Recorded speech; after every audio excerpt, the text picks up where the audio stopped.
Bem, eu queria convidar os irmãos a abrirem as nossas Bíblias um trecho muitíssimo conhecido e muitíssimo importante para nós. João capítulo 3, versículo 16. Evangelho segundo João. A igreja, vamos ficar de pé enquanto lemos a palavra de Deus. João 3, 16.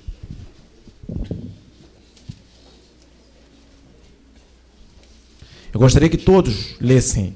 Se alguém está sem Bíblia, você está percebendo que alguém está sem Bíblia, ofereça a sua Bíblia para que a pessoa possa ler com você, de tal maneira que todos possam estar meditando naquilo que será lido da palavra de Deus para nós.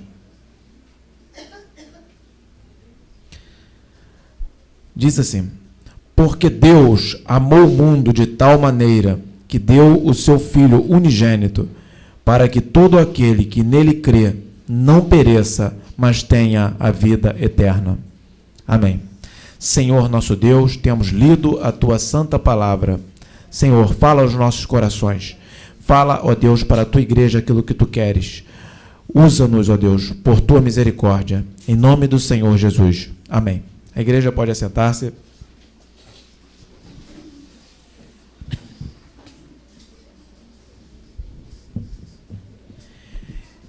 Irmãos, nós conhecemos pela Bíblia a trajetória do homem e o projeto de Deus para o homem. Deus criou o homem e deu a este homem, estava lá Adão, Eva, e representando a raça humana. Deus deu o Jardim do Éden, um local aprazível. Certamente, Adão e Eva tinham seus afazeres, mas não deveria ser tão estressante ou desgastante do ponto de vista psicológico e físico quanto nos é hoje o mundo. Isto por quê? Porque Deus não criou o homem para morrer. Deus criou o homem para viver. Hoje, desde que uma criança nasce, até que essa pessoa que se torna adulta e ela venha a morrer, o ser humano só perde neurônio. Ao longo da vida, nós só perdemos neurônio. Neurônios, por exemplo, eu estou citando o exemplo de uma célula, muito importante, ele não se recompõe.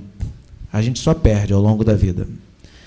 Deus, quando nós nascemos, Ele nos faz com uma quantidade de neurônio tal que, ainda que percamos durante toda a vida uma quantidade de neurônio, ainda conseguimos chegar a uma boa idade com lucidez e usando bem esta célula. Só que eu imagino que Deus, à época, não tinha essa previsão. Ele queria que o homem vivesse eternamente. O homem pecou. Só que o projeto de Deus para o homem era viver eternamente. Deus não tem os seus planos frustrados, conforme está em Jó. Os nossos planos podem ser frustrados, mas não há mecanismo, ou criado pelo homem, ou mesmo pelo inferno, que seja, que possa fazer com que os planos de Deus sejam frustrados. Seria uma ousadia muito grande, e Satanás, ele é abusado. E ele tentou certamente frustrar os planos de Deus. E o homem pecou. E Deus, como cumpre o que fala, como ele é fiel ao que ele fala, o homem recebeu como pena a morte. O homem morre. A morte é uma consequência do pecado. Mas Deus não criou o homem para morrer. Deus precisava fazer valer, ao mesmo tempo, a sentença dele de morte devido ao pecado, e certamente ele precisava fazer valer o plano dele de eternidade para a vida do homem. E Deus, lá no Gênesis, ele já havia dito que ele faria algo para reverter o processo de morte do homem. Ele disse que mandaria um que esmagaria a cabeça da serpente. Óbvio que em parte nenhuma de todos os tempos, de toda a eternidade, em parte nenhuma houve alguma chance para Satanás frustrar o plano de Deus. Nem houve parte alguma de toda a eternidade em que Deus teve alguma dificuldade de derrotar Satanás e de pôr por terra os planos dele. E Deus, cumprindo o que ele havia dito, ele enviou o Senhor Jesus. Ele enviou o Senhor Jesus para cumprir aqui o ministério. Obviamente que se fôssemos falar do ministério do Senhor Jesus, nós não teríamos tempo hábil para falar. E nós nos deteremos apenas ao sacrifício do Senhor Jesus, ao tema central da nossa pregação, que é o sacrifício do Senhor Jesus. Quando Jesus veio ao mundo, ele, antes que ele fosse sofrer, que ele fosse padecer e morrer e ressuscitar, ele organizou um grupo, pessoas, para que pregassem o Evangelho. Ele treinou algumas pessoas. E ele chegou em uma época em que havia domínio do Império Romano sobre o território de Israel. Então, o Senhor Jesus veio, o Império Romano dominava Israel. Deixa estar que o Império Romano não interferia nas questões relativas aos ensinamentos da religião, vamos dizer assim, judaica. Ou seja, o Império Romano não estava preocupado que tipo de ensinamento religioso era feito. O Império Romano se preocupava, assim, com os valores de justiça aos moldes da justiça do homem, né?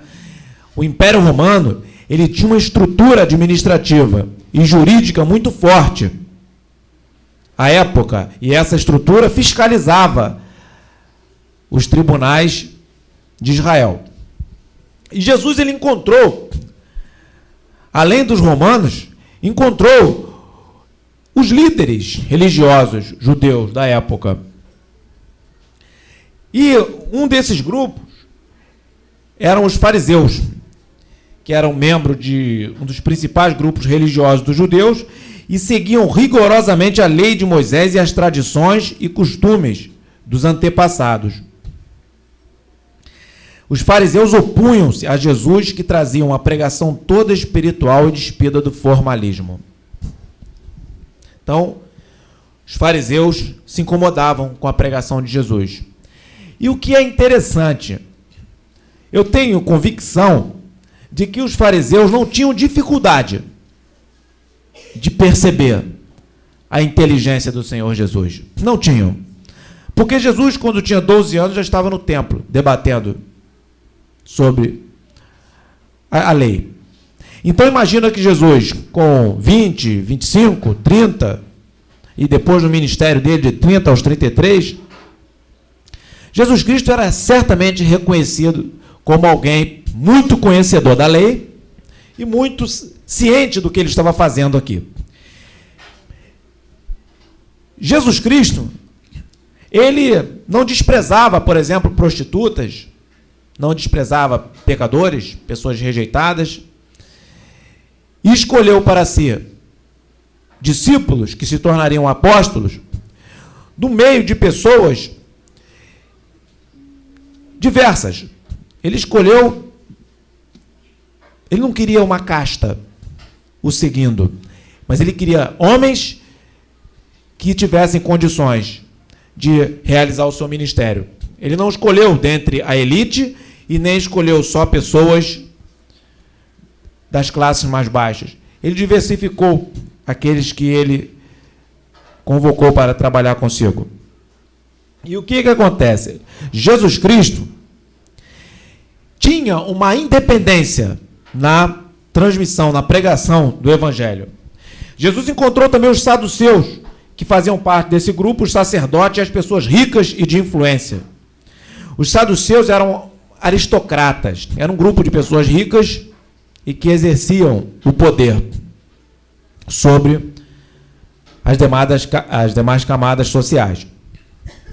E esses grupos, certamente, como ocorre na política de hoje, dos homens, eles tinham interesses a serem alcançados. E que tal a sabedoria de Jesus para poder ser utilizada para alcançar esses objetivos?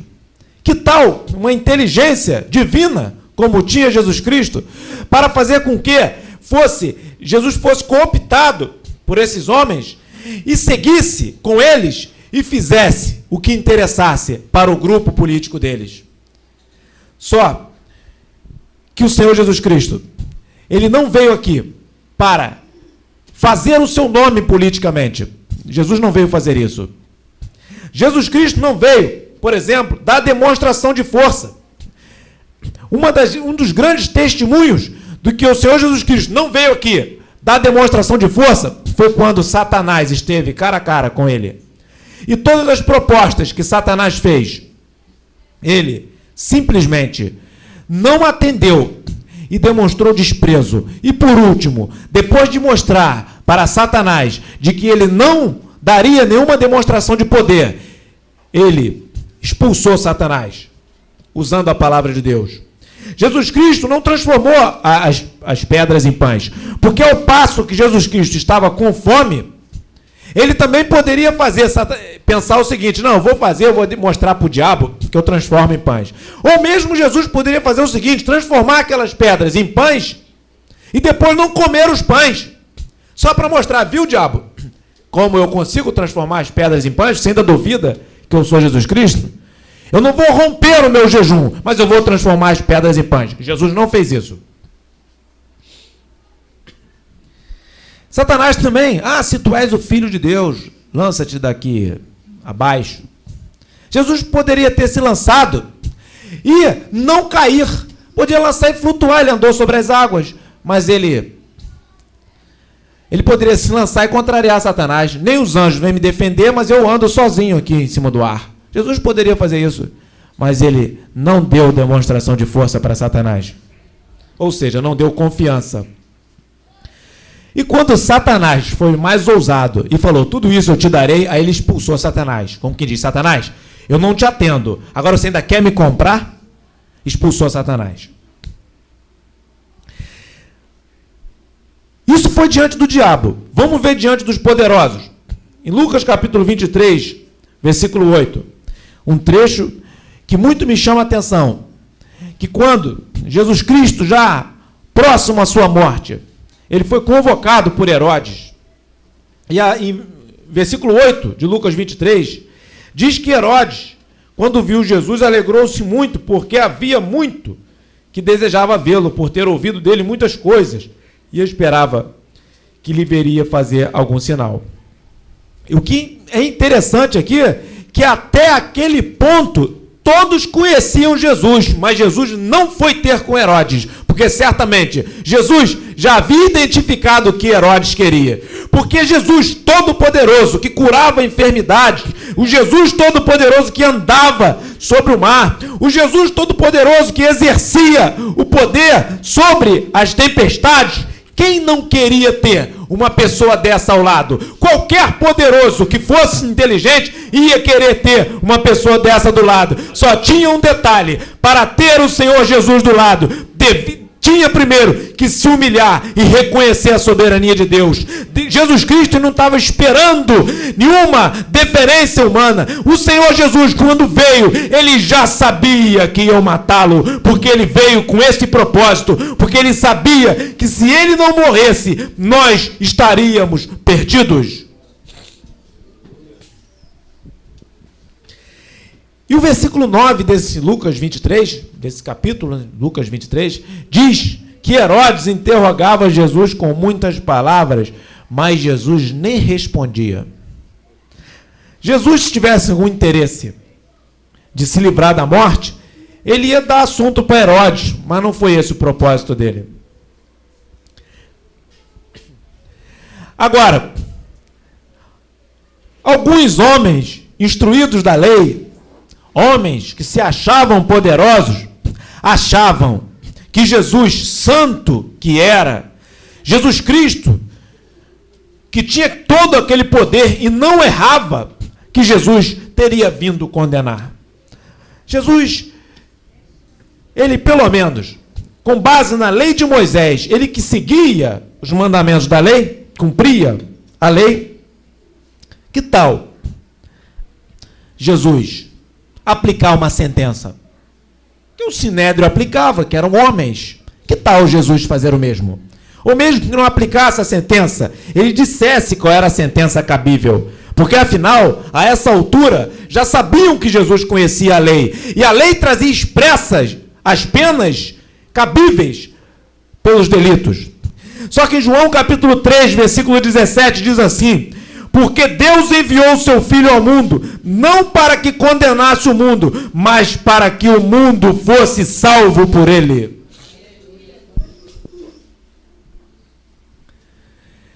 E a prova de que Jesus não veio condenar o mundo está em João capítulo 8, versículo 10, que diz assim: e endireitando-se Jesus, e não vendo ninguém mais do que a mulher, disse-lhe: mulher, onde estão aqueles teus acusadores? Ninguém te condenou? E ela disse: ninguém, Senhor. E disse-lhe Jesus: nem eu também te condeno. Vai-te e não peques mais. O adultério, pela lei de Moisés, tinha como pena a morte. Mas Jesus, ele não veio condenar. Todo o desejo do Senhor Jesus era salvar. Jesus também não veio fazer uma outra coisa, que tentaram imputar a ele isto. Os poderosos da época, talvez sentindo-se afligidos em seu poder, talvez sentindo-se inseguros na sua força política, temeram, inventaram certamente que Jesus Cristo tivesse vindo para tomar o poder. Porque ele era rei. Jesus Cristo efetivamente tinha o status de rei. Jesus Cristo não era um rei só porque ele dizia. Ele era o rei dos judeus. E as pessoas que o viam reconheciam nele isto, mesmo que não tivesse uma coroa e mesmo que não tivesse ali uma cadeira importante e nem um palácio. Ele tinha o jeito de rei. Ele era reconhecido pelos homens. Querendo ou não o Sinédrio, querendo ou não os romanos, ele já tinha o status e constrangia as autoridades da época. E sempre foi rei. E até hoje ele é. Só que ele não se subjugou à vontade desses homens, mas pelo menos ele deu uma tranquilidade, que se eles tivessem um pouco de discernimento, eles entenderiam qual era o propósito do Senhor Jesus. João capítulo 18, versículo 36, diz assim: respondeu Jesus: o meu reino não é deste mundo. Se o meu reino fosse deste mundo, lutariam os meus servos para que eu não fosse entregue aos judeus, mas agora o meu reino não é daqui. Irmãos, essa mensagem, essa palavra nos impressiona bastante, nos choca bastante. Sabe por causa de quê? Porque o reino de Jesus não é daqui e nem o nosso. O nosso reino, irmãos, a nossa vitória, a nossa glória, o que nos espera não é daqui. O mundo, irmãos, é uma podridão só.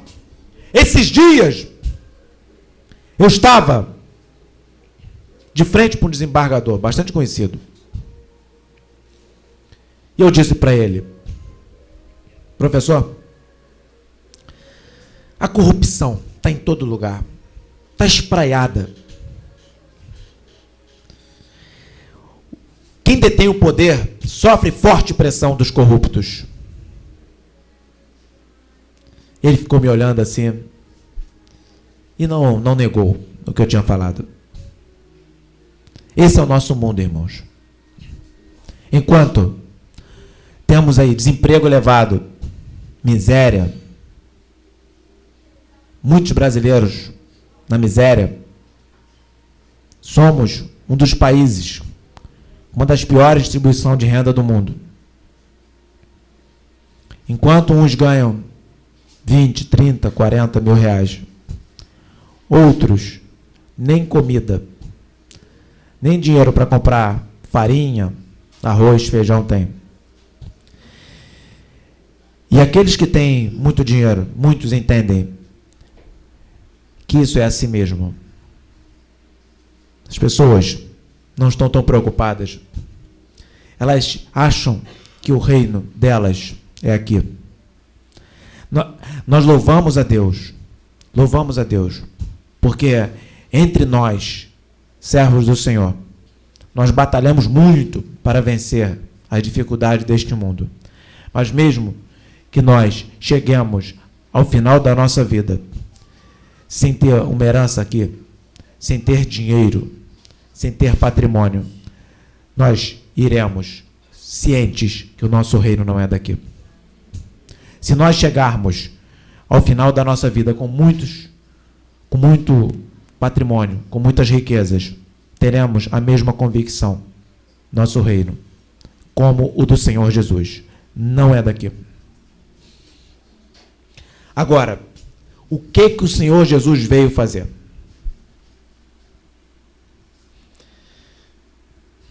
João capítulo 10, versículo 10 diz assim: o ladrão não vem senão a roubar, a matar e a destruir. Eu vim para que tenham vida e a tenham em abundância. Irmãos, esta é uma palavra que saiu exatamente na medida, porque o Senhor Jesus não era dado a cometer, a usar hipérboles, que são exageros. Ele veio para que nós tivéssemos vida, e tivéssemos vida em abundância. Isso mostra, irmãos, que aqui, enquanto estivermos aqui, nós teremos uma vida de vitória, uma vida de muita luta, é verdade, uma vida de muita angústia, muito enfrentamento. Serão inimigos terríveis que se levantarão, porque Satanás, ele vai querer impedir a nossa vitória, ele vai querer nos envergonhar, mas a nossa vitória, irmãos, ela vem do Senhor, porque foi Ele que disse isso. Aleluia. Quando tivermos uma vida em abundância, isso é uma vida espiritual, e a nossa vida espiritual, ela é plenamente atrelada, ou combinada, ou conjugada com a nossa vida material. Não é da natureza do cristão fiel ser miserável. Por exemplo, não é. O cristão passa luta? Passa. Fica desempregado? Fica. Passa angústias para pagar as suas contas? Por vezes passa. Mas Deus não deixa o cristão cair na miséria.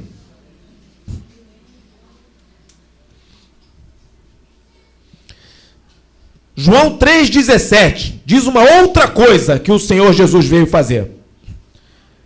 Porque Deus enviou o seu Filho ao mundo para que condenasse, não para que condenasse o mundo, mas para que o mundo fosse salvo por ele. O Senhor Jesus veio salvar. Em Lucas capítulo 7, versículo 22, diz uma outra coisa que o Senhor Jesus veio fazer. Respondendo então Jesus, disse-lhes: ide e anunciai a João o que tendes visto e ouvido. Os cegos veem, os coxos andam, os leprosos são purificados, os surdos ouvem, os mortos ressuscitam, e aos pobres anuncia-se o Evangelho. O Senhor Jesus veio curar. Esse Senhor Jesus que nós estamos falando, ele veio fazer tudo isso. Mas como diz lá em Isaías, no capítulo 53,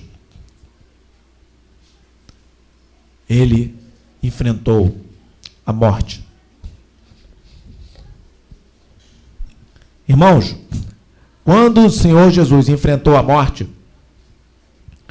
a dor, o tempo que ele passou exposto à dor, é muito difícil a gente imaginar o sofrimento. Não dá para imaginar.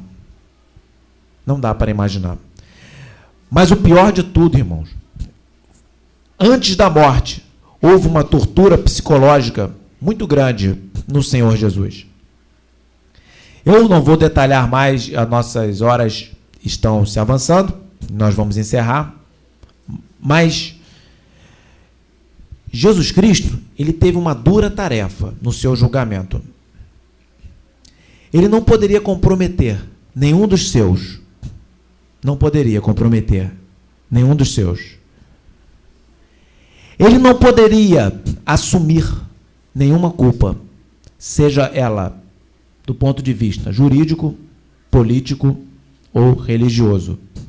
Porque se ele assumisse uma dessas culpas, ele seria condenado por essa culpa e cairia por terra para alguns de que Jesus Cristo morreu para a nossa salvação. Diriam que Jesus foi condenado porque teria assumido uma culpa.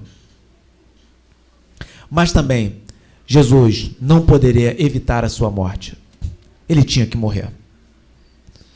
E se nós observarmos a maneira como o Senhor Jesus se desviou de cada tipo de julgamento,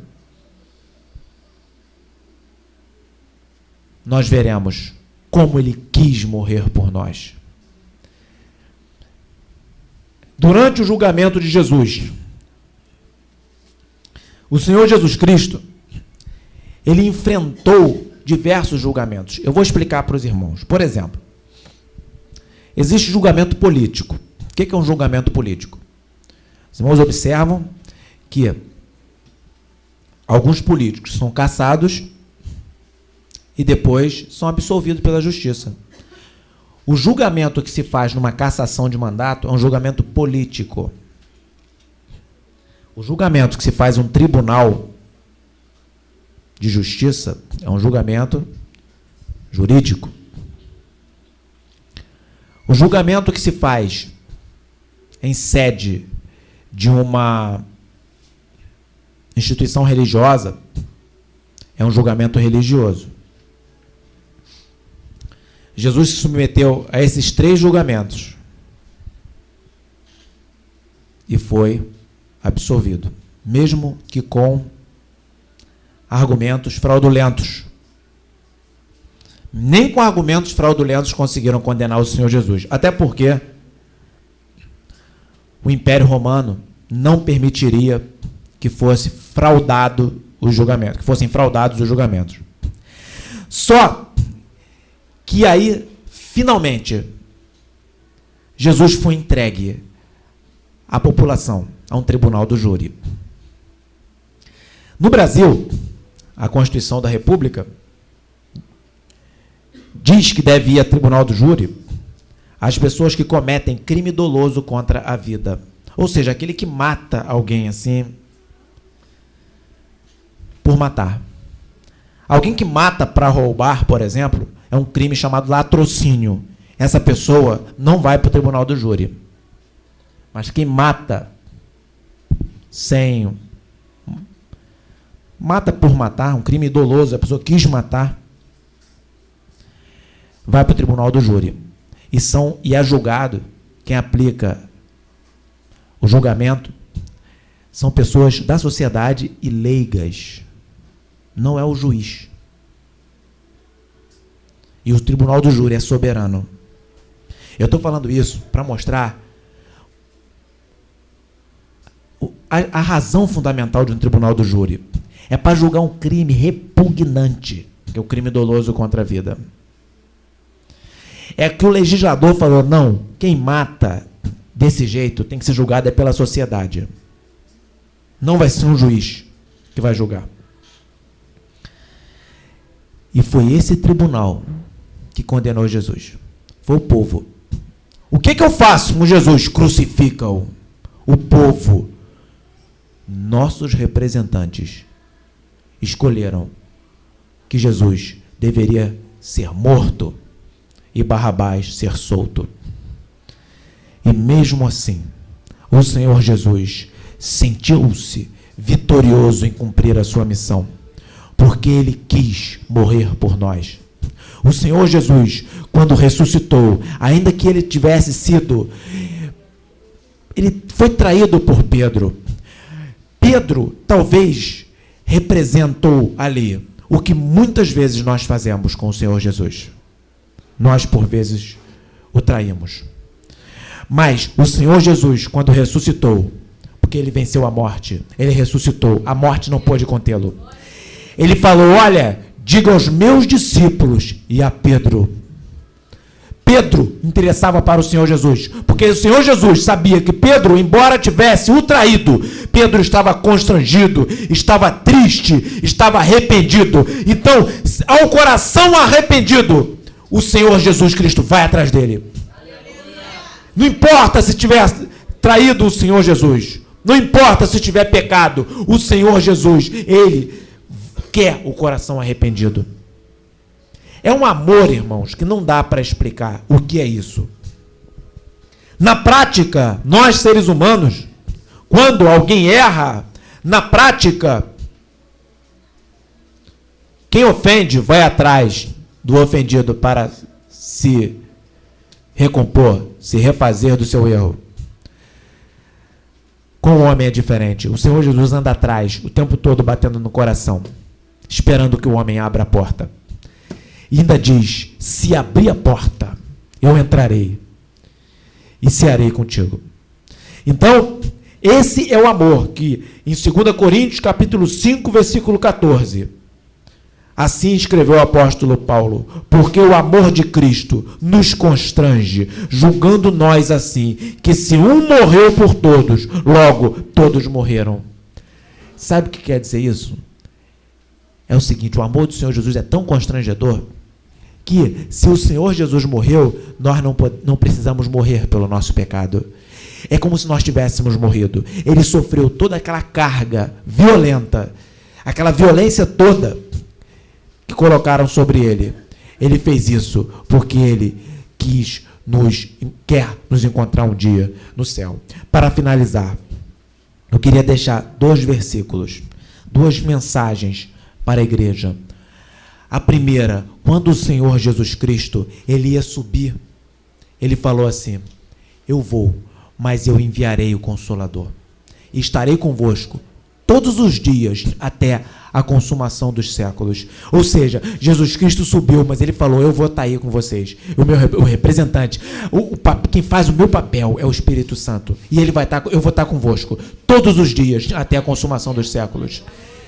Isso o Senhor Jesus falou assim: olha, eu vou, mas eu quero estar com vocês. Mas o que me impressiona também é que em João 14, versículo 1, ele falou assim: não se turbe o vosso coração, credes em Deus, crede também em mim. Na casa de meu pai há muitas moradas, e se não fosse assim eu vou teria dito, pois vou preparar-vos lugar. E se eu for e vos preparar lugar, virei outra vez, para que onde eu estiver, estejais vós também. Ou seja, ele quer estar conosco aqui até a consumação dos séculos. E depois, para onde nós iremos, depois da nossa partida, ele diz: eu vou estar com vocês de novo. Ou seja, eu não vou deixar vocês nunca. Irmãos, é uma promessa, irmãos, que por si só é algo tão grandioso que supera qualquer expectativa terrena que nós tenhamos aqui. É algo que o mundo não tem nada para oferecer semelhante. É algo que, ainda que o mundo possa nos oferecer tronos, ainda que o mundo possa nos oferecer posições, dinheiro, qualquer coisa que venha nos oferecer, nada se compara a esta proposta, a este convite que o Senhor Jesus, antes de fazer, ele teve que pagar um alto preço para poder nos dar essa garantia. E que nós possamos, irmãos, todos os dias da nossa vida, nos lembrar disso e não trocar o Senhor Jesus Cristo por nada, nem que aparentemente em nossa fragilidade nós possamos supor em nossa ignorância que possa valer a pena, porque o preço que ele pagou foi alto, mas a promessa que nos espera é grandiosa, e essa é a nossa fé, e esse é o nosso objetivo, e essa é a nossa meta, um dia encontrarmos o Senhor Jesus. Que Deus nos abençoe.